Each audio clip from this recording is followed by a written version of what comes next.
Hey Jack, what's happening? Hey, well, let's see here. It looks like we got into Town of Salem this week, and it was a really fun game. And how did you enjoy playing it? Really enjoyed playing it. At first, it was overwhelming, but in the end, it came out to be very fulfilling. At first, I was completely lost, but after about 3 games, I had a pretty good grasp of the game, and I really did enjoy it. The gameplay was an awesome game board-like experience for the PC that is both enjoyable and bite-sized for any amount of time of play. I feel that this is a game that I can pick up at any time with no worries, and know that I'll have a fun social experience due to the nature of how the character mechanics are entwined into a unique game flow. After kind of figuring out how the menus work, it was very easy, and it's very easy to get into a new game. It was just the first time through was a little odd. What was your experience? Well, the multiplayer experience, as we just said, it took a while to get used to. After about a round or two, the games became fairly easy to navigate because you had everybody doing stuff around you. And I'm going to be fair here. I say 2, but it may be up to 3 to 4 games because you're just busy reading and trying to figure out when to type things and how to react to players. I mean, I somehow won the Godfather role my first game just by keeping my mouth shut and letting my team do its job, and not getting in their way. They have a lot of ranked practice or practices that you can just get in there, screw around, figure out what's what, and do what you got to do.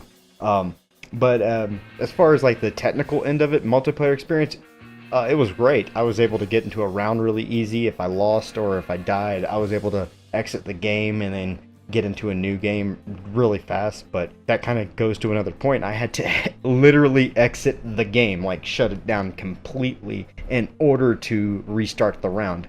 At first I was completely lost, but after about 3 games, I had a pretty good grasp of the game, and I really did enjoy it. Exiting the game was literally having to hit escape and then hit the button in the corner, the X, to kill the game completely. And I think you're right. I think that is a game dynamic, is to keep in the game. But they need to have some sort of warning or a way to exit, because I think we exited a couple games and did not realize that we can get the coinage for it whether we won or lost.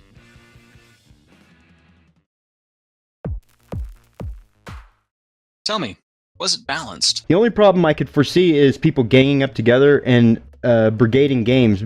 A good example would be 6 people get into a game, share info, and that would manipulate the win for, they could just round robin it to win coins. I could see this happening, but not very often, so all in all, I believe it was balanced. I believe it would be more balanced, or I believe it would be balanced if everyone knew how to play when they first joined the game. Because there's a lot of games we get into and it's 3 to 5 people have no idea what's going on, and then you have the other half of the people who know what's going on. And depending on how that begins and how it's leveled out between all 3 of the major, sides, can really determine the game as well. But once you get into a group of people who do know what they're doing, or a group of who no one knows what they're doing, I believe it does feel fairly balanced. That's with any real board game, especially if you're showing it off for the first time. Hey Jack, what did you find good about the game? The tabletop feel was great. Really did enjoy that. They also tried to make it fairly easy to communicate with other players through the chat with the /W, the whisper. The game was very charming, even with the name that it implied.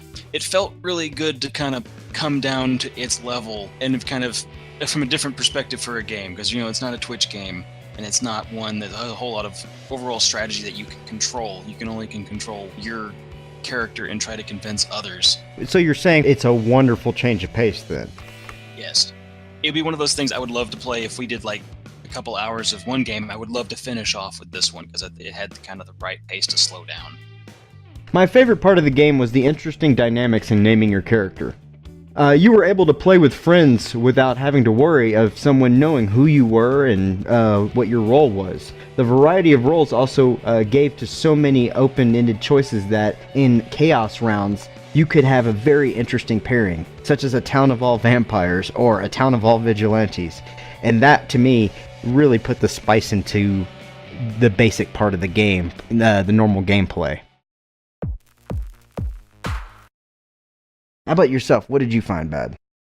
Well, I'll admit the menu was jacked up, but once learning the buttons and whatnot, it was okay. Obviously, this game is still going through changes, so that's probably going to be fixed in the near future. Like you, the chat boxes. I would really love if I could have separate chat boxes with individuals, so it would be easier to converse with.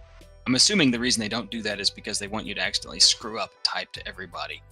But it would be nice if that wasn't a dynamic they didn't want to have happen, be able to talk to certain people with separate chat boxes.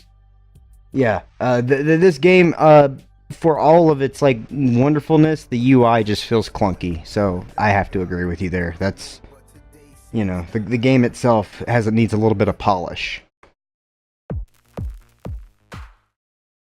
Hey Jack, what would you change? I would have liked to see more of like a separate chat panel all over. No, separate. You can open a separate chat with someone else. So like if you're the investigator, you can open up it once you figure out who the sheriff is. Have that open up separate. And if you do that, you might have to have such and such person is whispering to such and such. If you want to do that in the main chat, so you can still see other conversations on that are private. That one I think would be easy, but you're gonna have a lot more space on the screen, and it's taking up a whole bunch of things, and everything's in. That's the only, another one of those. That's the only other thing that's kind of messy with this. I understand completely. My thing was the beginning, what I said about the exit button on the game UI. But here's the thing: they could have it to where when you click leave, it gives you a warning stating that if you leave, you will lose the coins for this round, or you will lose the coins if your side wins. And I also agree with the fact about the medium.